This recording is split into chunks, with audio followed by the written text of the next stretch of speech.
My boy is 24 years old, and he is married. He got out of college. He met his college sweetheart his freshman year. He said he would never marry young, but he did, and he brought her home. And all right, who in here has had boys and girls? Can you clap? Who do you think's easier to raise? I mean, just yell it out. Boys or girls? Boys. Boys. Every once in a while, a little frail woman will yell, "Girl." And she's probably being threatened. But anyway, no. We love our girls. I love my girls. I truly do. And I know that when I'm in the nursing home, they'll be the ones to come and pluck my chin hairs. Because my boy will be off with his wife and her people. Because he said to me, he brought her home and he said, "You got a terrible look on your forehead." And I said, "Oh, it's nothing against her. It's just I'm jealous because I thought you would only love me." I know that's twisted. I know it is. But he was the best thing that ever happened to me. All right, my kids all yell at me, and my husband, everybody's in a bad mood all the time, and he's the only one that's never fussed at me. And he was just the sweetest child growing up. And so when he said he was going to marry somebody and move off, it was awful. But let me say that I love her. And they live near us. And she's like another child to me. And it has been a blessing. She is very sweet and has forgiven me for my forehead looks. But anyway, but he said to me right before they got married, he goes, "Mom, she's going to be my immediate family. You're now my extended family." He said, "Mom, that's biblical." I thought, why did I show him the Bible?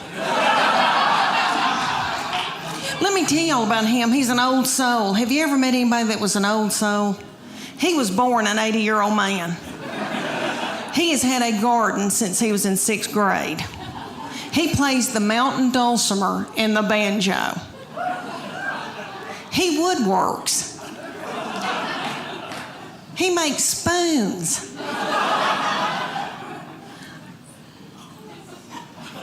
He makes spoons. I mean, he is so yummy.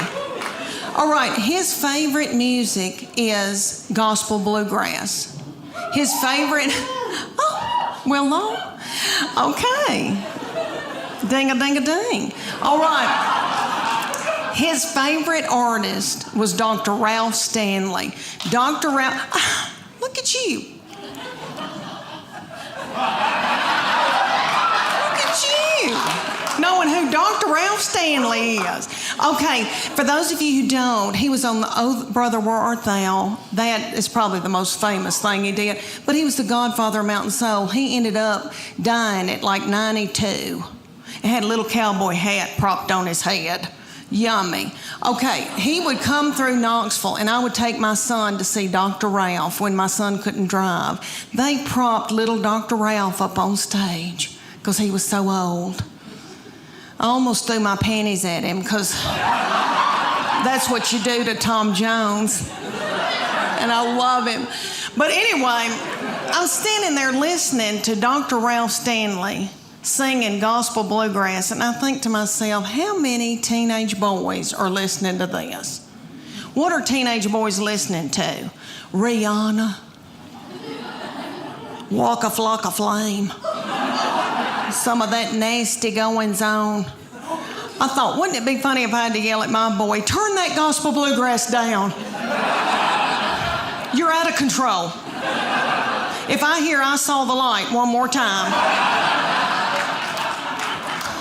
My second baby is my oldest daughter, who's about to graduate from the University of Tennessee. She's 22, and let me tell y'all, I know every crow thinks theirs is the blackest, but let me say that she is a beauty, and she is smart, and she's done very well in school, and she's in a sorority and done well with her sorority, and she's athletic, and she's mean.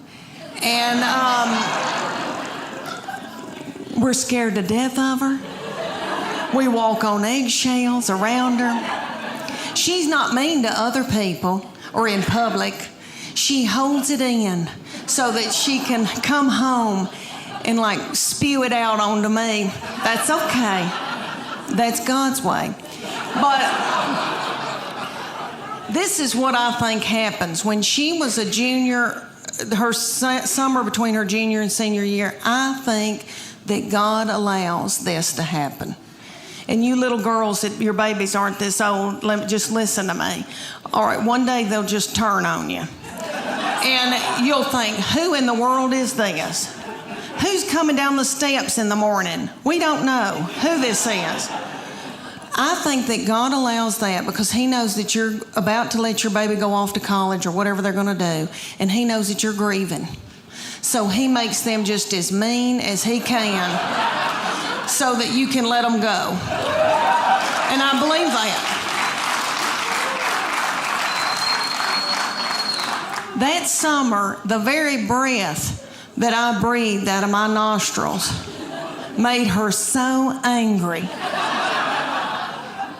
We were not allowed to eat cereal in our own home because she couldn't stand to hear us chew. I don't mean to talk about her because she had a lot on her. She had to empty the dishwasher. Stuff like that. That's so hard. Okay, let me tell you about an example when she was probably your baby's age, y'all's little children, because y'all are so cute. Look, their thyroid's still functioning. Y'all still got hair. Good for y'all. Y'all got on little breeches. Yay. Okay. When my middle one, when she was in elementary school, I was so blessed that I got to take them to school and pick them up every day in my minivan. And I would watch them come out, my girls, and I saw them. They were in a good mood. I saw it. All right, they would be goosing each other and waving to all the little children and the principal. See you tomorrow. Okay. Then they'd come over to my minivan, get in, slam the door. That middle one would take her backpack and sling me in the back of the head with it. She'd say every day something like, I'm starving to death. You don't have a piece of cheese in this car? Your driving's making me car sick. I hate her. Why did you have her? And the baby would be sitting over the back. She'd be going, Mom, Mom, Mom, Mom, Mom. And I'd say, what? And she'd go, Mom, Mom, Mom, Mom. I go, what? I'm listening. She could say some of the craziest things. She said to me one day, did Jesus ever have head lice? How do you answer that? I said, well, baby, I don't know. But if he did, I know he healed it. I have 3 children that I'm in love with, and I am now an empty nester. I have 2 in college and 1 married. And you think I'd look forward to being an empty nester. Some people go, woo. I don't feel woo. I miss them. My husband misses them. I found Netflix when the last one left, my baby child, she's now 20, when she left, I took to the bed and I ate chocolate-covered blueberries that you get at Target. And I found Netflix, and I binged watched Scandal.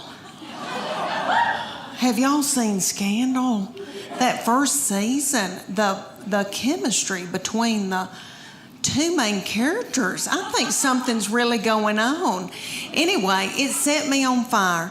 And so I laid up in the bed and watched that and like ordered Jimmy John's from my bed. And my husband said, are you all right? But I ended up getting sciatica from laying in the bed. I didn't get bed sores. I got sciatica and then ended up having to get physical therapy that cost $1,000 because of my deductible.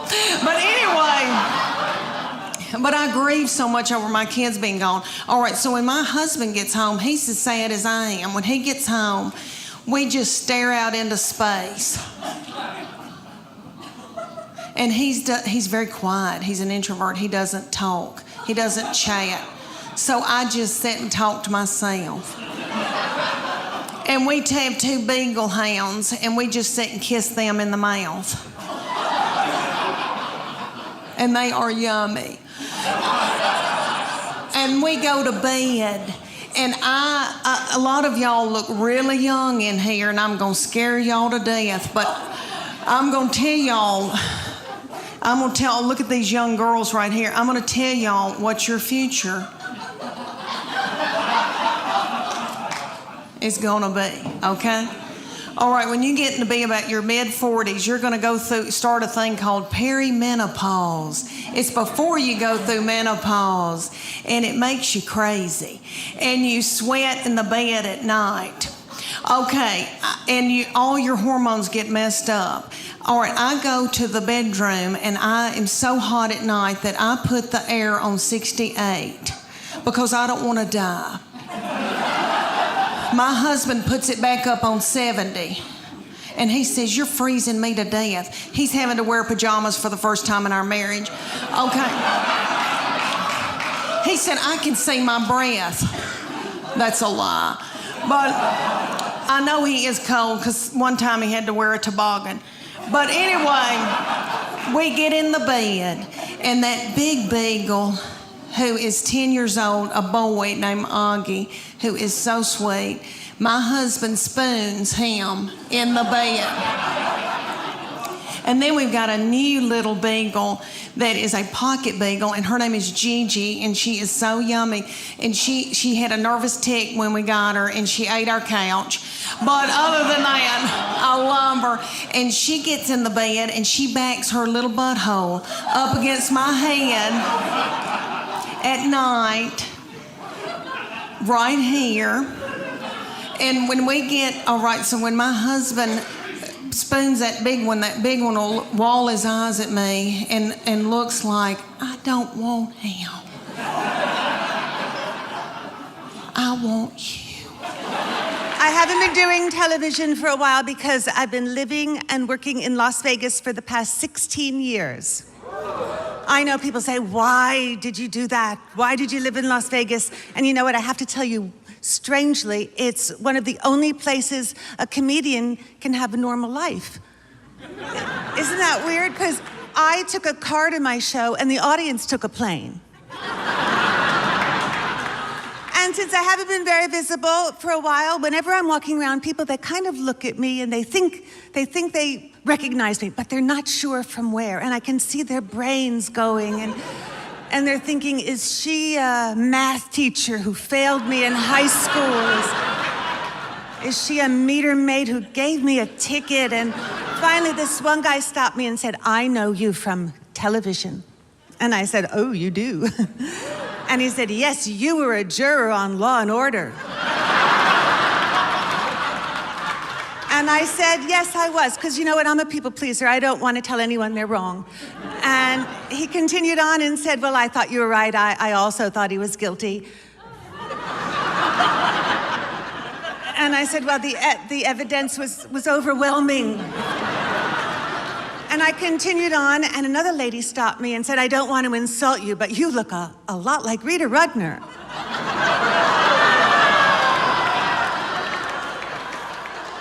What do you say to that? I said, well, I'm not. I was a juror on Law and Order.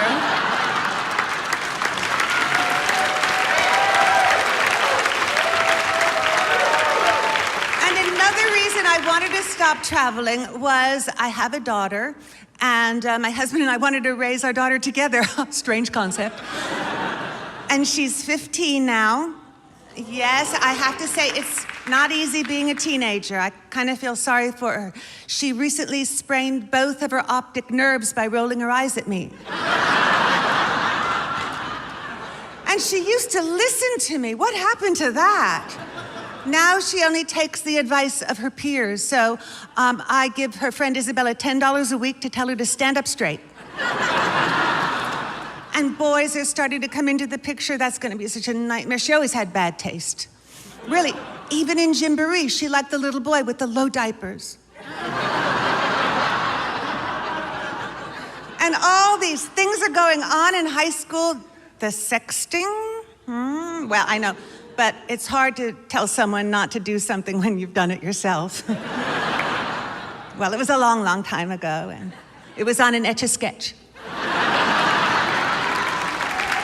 But I'm trying to not make the same mistakes my parents made. They were so overprotective. Oh my gosh, my tricycle had 7 wheels, and a driver. My parents wouldn't even push me on the swing. They'd just sit me on the swing and run back and forth and say, it looks similar to this. See a lot of young millennials in here, and I love you, and I'm gonna talk to you, because I love what you're gonna do. You guys are gonna change things, because you have hope. We don't have hope. But we can write in cursive. Might need us to read the Declaration of Independence one day, so you better be nice. No one believed in us. We weren't allowed to have hopes and dreams. Children were supposed to be, now listen to this, what? Seen and not heard. You see how all the old people said that? Because we've been dying to say something in public since the 80s. Seen and not heard. That meant as long as you were present, you were a good kid. Like a mute child was the perfect child for our parents back then. We weren't allowed to have, we weren't friends with our parents. Millennials, you're friends with your parents. Look, I see some of you here tonight with your parents. Well, I don't even know my mother's first name. I asked her once, she was like, none of your damn business. That's what it is. Millennials, God bless you, you're just not tough. I love you, but I could take your whole generation out with a jar of peanuts. All right? Just not tough. We weren't allowed to have feelings. I remember once telling my father, I'm like, I'm cold. He was like, no, you're not. Okay, I guess I'm not. I don't know. We would do things like, you would have nicknames based on your flaws. I have a brother, To-Do, because he used to play with a toilet paper roll all the time. To-do, to-do, to-do, to-do, to-do, to-do, to-do. We only let him play with that because he broke all our toys. He broke our Stretch Armstrong. That was indestructible. They showed the commercial, 2 trucks pulling it apart. That little to-do broke it. We had horrible toys back then. My son solved the Rubik's Cube. We had the Rubik's Cube, but I never solved it. Not for real. I did peel the stickers off and tell everybody. Sorry that I have to admit that now, sorry. I just wanna. That generation grew up, you grew up with things to do. When you're in the car going somewhere, you're on your cell phones, your iPhones, you're playing on the iPad, you're watching DVDs. We had nothing in the back seat of the car, nothing. We used to make up games specifically to hit each other, right? If a Volkswagen Beetle passed your car and its headlight was out, someone was getting knocked out. Those were the rules. To-do lost 2 teeth one summer. And my father yelled at him, you should have paid attention. You should have paid attention. Now I have a 21-year-old nephew who comes and stays with me, and he came in and he was all sweaty. And he had a gym bag and he put it on the counter. I go, what's going on? He said, I joined a fight club. Oh, well, you're gonna get kicked out. Because you just broke the first rule. I thought about it for a long time, and I said to him, I don't understand, why would you join a fight? What did they have, a Dungeons and Dragons tournament? Why would you join a fight club? And he said to me, listen, prepare yourself. He said, I wanted to learn how to take a punch. I said, lean over the counter. I will knock you out for half the membership fee. People didn't care about us. They would forget us. If we went on vacation, sometimes you'd hear those stories of a kid being left at a rest area for like 6 hours. Do the math. Old math, not this new stupid math. Do the math. The real basic math. 6 hours. That means the parents had to drive for 3 hours before they realized that little brat was not in the car. Because you didn't have to have a seatbelt. I told you, because nobody cared about us. You could lay in the back window, you could lay on the hump, no one cared. You could run alongside, they thought it was funny. They did not care. You'd go to try to put a seatbelt on, and your father go, "Oh, what do you think, I'm a bad driver?" It's just different. We could do anything we want, go anywhere. Be like, I'm going outside. There were 2 places, outside and inside. Like literally, your parents knew that your friend's house was 8 miles down the street, across traffic. You had to ride your bicycle, that the handlebars were way up here. That's why we all have back problems. You'd go down to your friend's house. What was the big thing? What was it? They didn't have a cell phone on you, right? Or a little longitude, latitude. What was their big protection scheme for us when we were kids? Take your little brother. Take your little brother. Oh, so what? The kidnapper wouldn't have to come back twice? Is that why? Why make him put miles on his van? Saturday mornings were crazy. Crazy. Those were the mornings too that other brothers and sisters were made. I mean, I don't know for sure. My one brother does. Because he walked in. Now, I don't know what he saw, but I can tell you what I heard. He went to rat on me because in the old days, remember when there was only one TV in the house, so it was a brawl to figure out who was going to watch what they wanted to watch when the parents weren't around. It was all-out battle war. And I don't want to brag, but I'm a good crotch puncher. So he went to tell on me. And this is what I heard. I heard him pound on the door, and he must have pounded so hard that the door opened, right? And I heard my mother go, "Ah!" And then I heard my father go, "Get the hell out of here!" And then I heard my brother go, "Get off my mommy!" And then an hour later, his eye went crooked. Like it was like, I have seen enough. I'm busy. Melanius, I know you don't understand busy sometimes because you're young and I'm saying all this with love. I'm trying to help you understand that sometimes time is the most precious commodity. I don't have time to do a lot of stuff. I don't have time. Like, that's how you get in trouble, because you have too much time. Your threesomes and all that weird sex stuff you do. Listen, I don't have time for that. If there was another woman in bed with my husband and I'd be like, "You got this covered?" Because I got things to do. I'm busy. We're busy. All I want to do is sleep. Sometimes we sleep and have sex at the same time. My favorite position is awake. I don't even want to get into that stuff. It is weird to talk about that stuff here. Is he looking? I have been all around the world, and I will tell you one thing. If you can save yourself some time, because remember, time is precious, don't engage the crazy. Don't ask people their thought process. Don't ever ask why, because you'll never understand how crazy people think, because you're not crazy. Like if you walk into someone's house and they have more than 2 chia pets, turn around and walk right back out. You're never gonna understand that. If you have those little stickers of your whole entire family on your back window, punch yourself repeatedly in the head.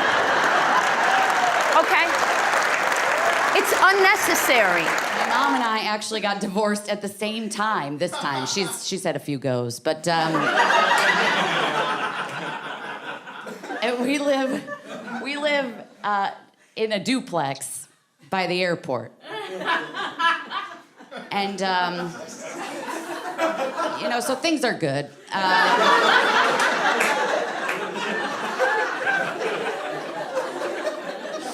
No, I do think I should. My kids want me to start dating. They're 20 and 16, and I think they're worried about me choking alone on food. They're like, you need a spotter. You need somebody on duty. I did. I choked over the summer. I was eating watermelon, and I was really eating it. I was excited about that watermelon, and I started to choke for real. And what scared me is I didn't do anything. Like, I didn't get up and start ramming myself into the counter or go to the neighbor Bill. I didn't call anybody. I just sat there like, well, this is it. This is what's taking me out.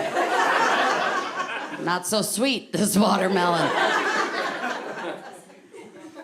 But eventually I did wiggle it down. Fellas, I put that in my Hinge profile. I can wiggle down a little watermelon if I'm choking.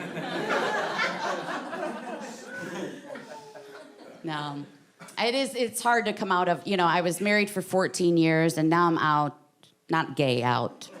I've licked a puss, but I don't count it.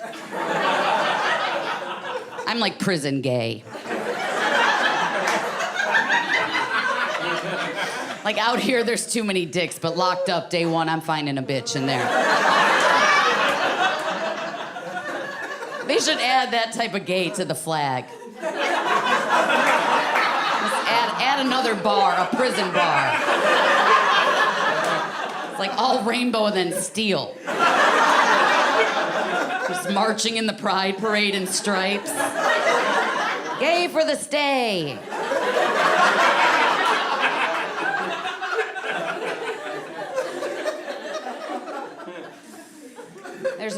There's a lot of poly people, polyamorous. I don't like them. I don't.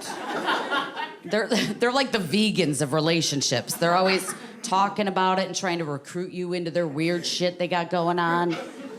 I feel like poly people are people that got cheated on so many times that they're like, no, I like it. Actually, I really like it, so not gonna hurt me anymore. I'm dead inside. I'll suck the dick right after you suck it. I don't care. I'll watch you suck it, then I'll suck it. I'm broken.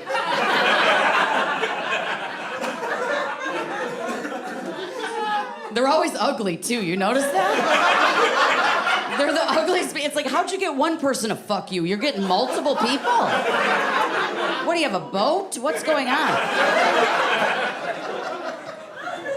Like, they're ugly nerds, all of them. Crazy.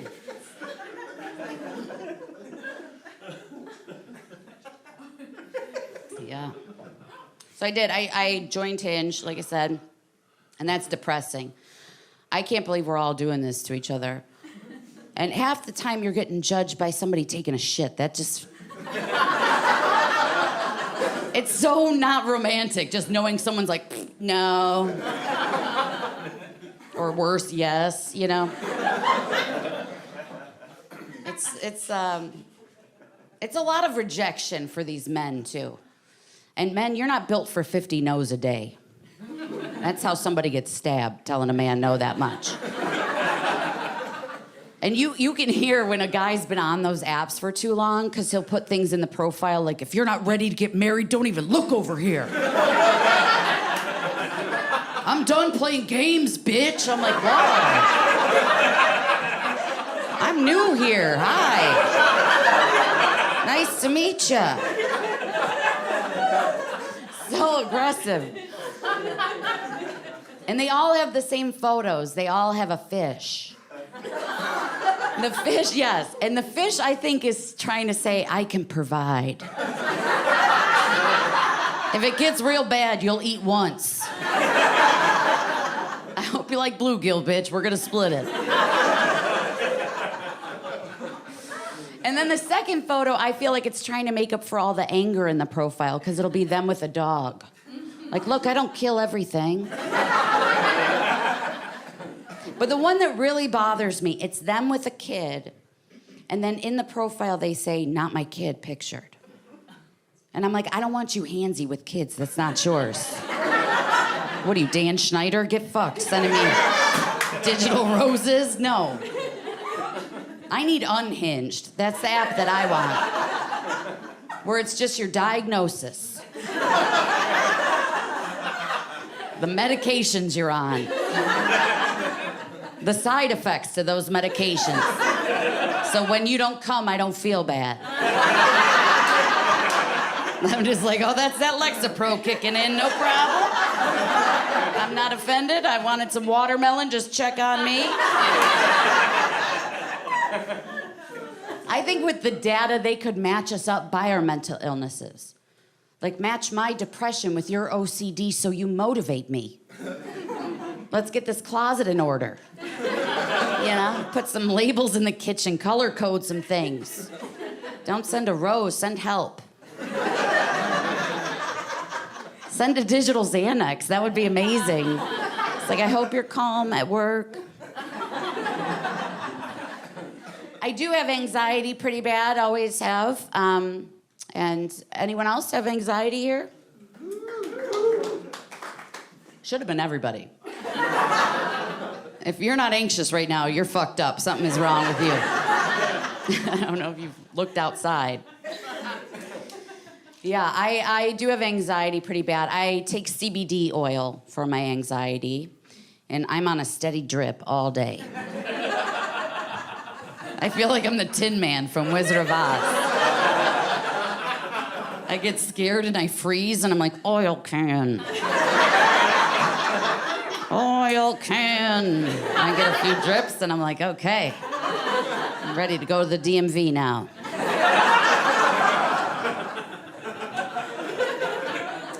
A big trigger for my anxiety is symptoms. Like, if you're sick, don't tell me about it, because I start to get it. Like, if you're like, I have a fever, I'm like, it is hot in here. It is. And one time, sometimes I get so scared that I faint, like one of those little goats. You know, you see them on YouTube where you scare them and they just tip over. Immigrant parent in America, it's hard for me to raise my kids here. I'll tell you why. Because here, people like to do dangerous things just for fun. Just for the thrill of it, they like to go sliding down mountains, fall out of airplanes, dive into oceans, just for the thrill of it. Back home, when I wanted to experience the thrill, I drank tap water.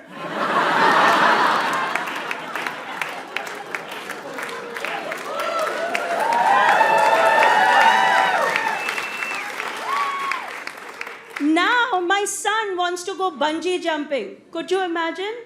My son, my daughter, whatever.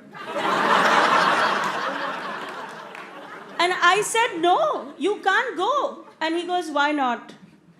My friend Scott went. Scott. He put a photo on Instagram. I said, Scott should go bungee jumping. Scott has a B in math. He has nowhere to go but up.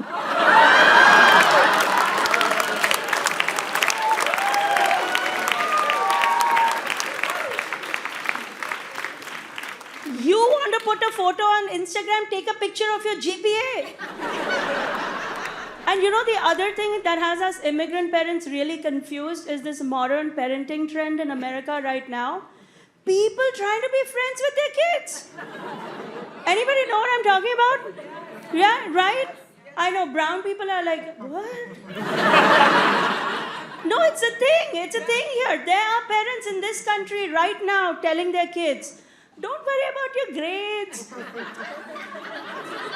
Don't worry about your job. You be happy. If you are happy, we are happy.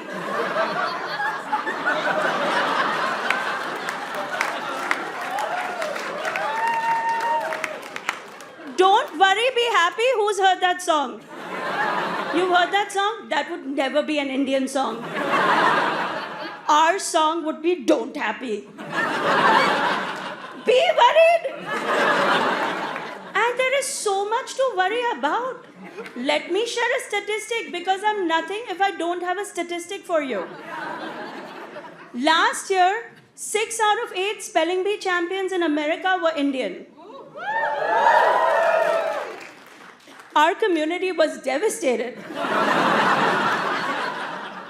They were like 75%. That's a C. A C is for chiropractor.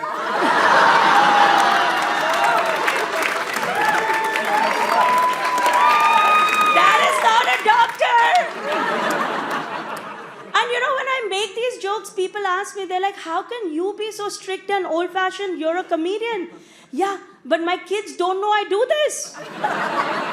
I leave my house in scrubs.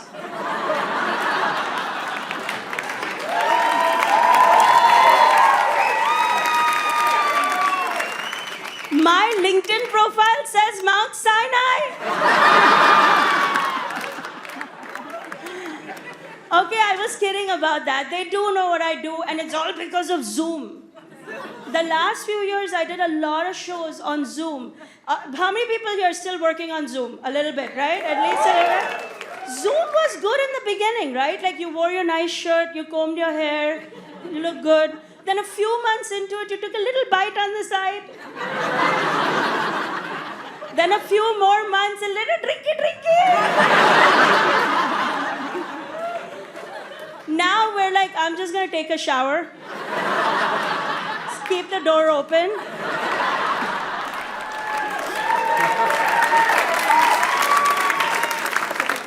So I did a lot of shows for Indian families, Indian events, and in those shows, I would have a lot of Indian uncles. Now, in America, we've heard a lot about Indian aunties. But can we take a minute and talk about Indian uncles? Yes?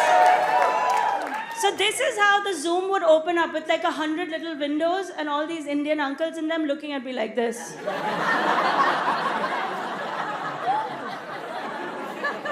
As if to say, who is this woman and why is she talking? And then while I was doing my set, the chat room would be fired up. You know, the chat room that we could all read, including me. She's not funny. That's not funny. Okay, maybe she's a little funny. Yeah. No, you can imagine these Indian uncles, right, walking around with their hands behind their back, belly protruding out, as if they're all doing hospital rounds. But really, they're just at a garage sale. And if you go to dinner with an Indian uncle and tip 20%, they lose their minds. They're like, oh, no one told me I'm having dinner with Bill Gates. So I make fun of Indian guys, but the truth is they're great guys. Good fathers, great husbands, great providers. You'll never see them dunking a basketball. But they all bought Google at the right time.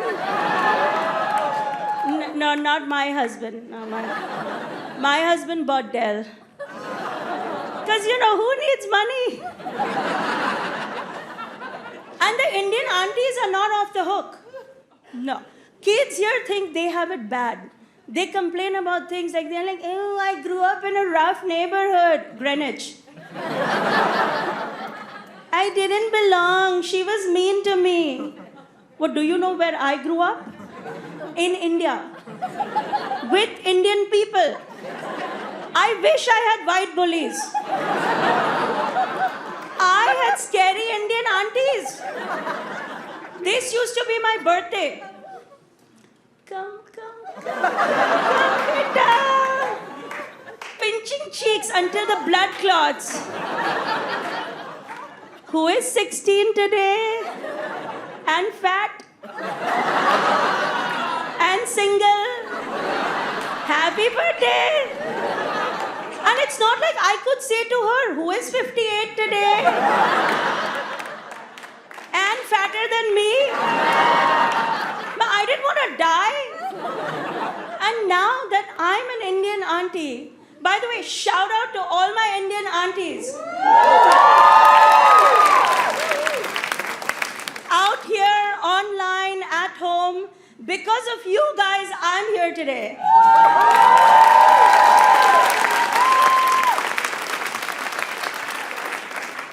So my aunties will understand this, right? When we hang out at dinner parties, the kids all assume we're talking about them. We're not talking about them.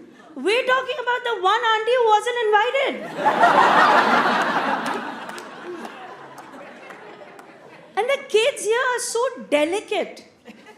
My 16-year-old son, so handsome. He recently asked me, he's like, Mom, are you proud of me? I was like, proud of you? Why? And he goes, because I get good grades. I said, you get good grades because we make you study. We get you tutors. We feed you almonds. You should be proud of us.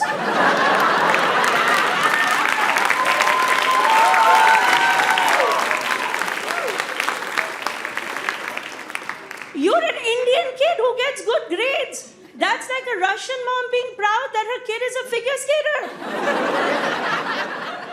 Right now, the best I can give you is that I'm not embarrassed by you. And these kids, they have no street smarts. Like, they come to me for help with their homework, and I'm like, I don't know anything, Google it. And then he'll be like, Mom, but I have to show the work. My math teacher wants to see the work. I'm like, okay, Google fake work. And my daughter, little Miss Stanford, overheard this interaction once. And she's like, Mom, how is it that you went to law school and you don't know anything? I said, I do know something. You have a right to remain silent. We fought a lot. That's another sign. We fought about really dumb stuff. Like, we fought once during the show Catfish. Have you guys seen the show Catfish? Yeah.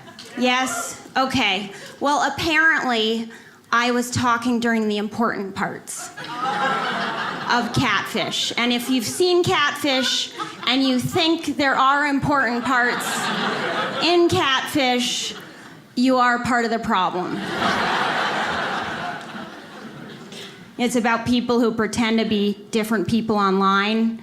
And he's like, don't you think you could learn something from this? And I was like, the only thing I'm learning is that you're not who I thought you were. Thank you, ladies. Thank you.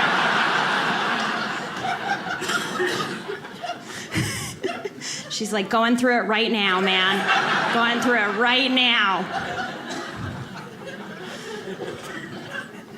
I feel you. I feel you.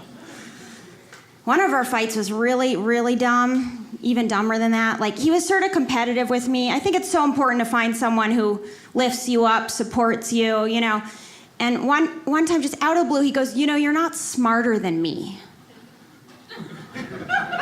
And I was like, it's actually smarter than I am.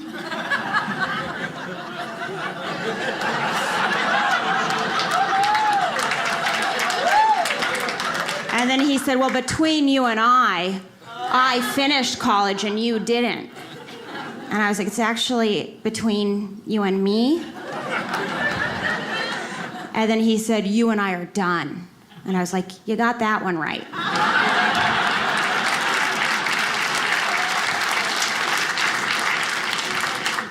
You guys were so smart, you saw that coming. You knew exactly what the grammar was. Some people don't know the correct grammar, but this is, you can tell you're in a college town, Educated bunch in here. I should have known he wasn't right for me when my mom liked him. That was probably the final straw. She's just so desperate at this point, like she's so sick of having conversations where we have nothing to talk about, because I don't have a boyfriend or, as I said, anything except a toaster. And so the conversations are all just like, so how's your car doing? Still driving it, still has 4 wheels. How's your apartment? Still live there. Yep. So she just wants something else to talk about, and now I think she's just really hoping I might be gay.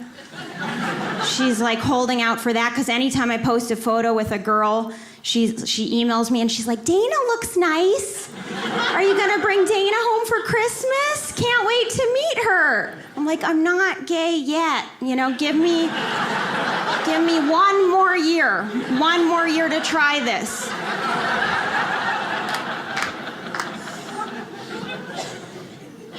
Another guy I dated, I called her about. I was like, I'm seeing a new guy. He doesn't have a job right now. There is a slight chance he's a drug addict. Small possibility he's also homeless because he's been staying with me for about 4 days. Doesn't look like he's making much progress and leaving anytime soon. And she just goes, but he likes you? I was like, Mom, what happened to know your worth, honey? She always said, know your worth. And she was like, that was when you were younger. You were worth a lot more back then.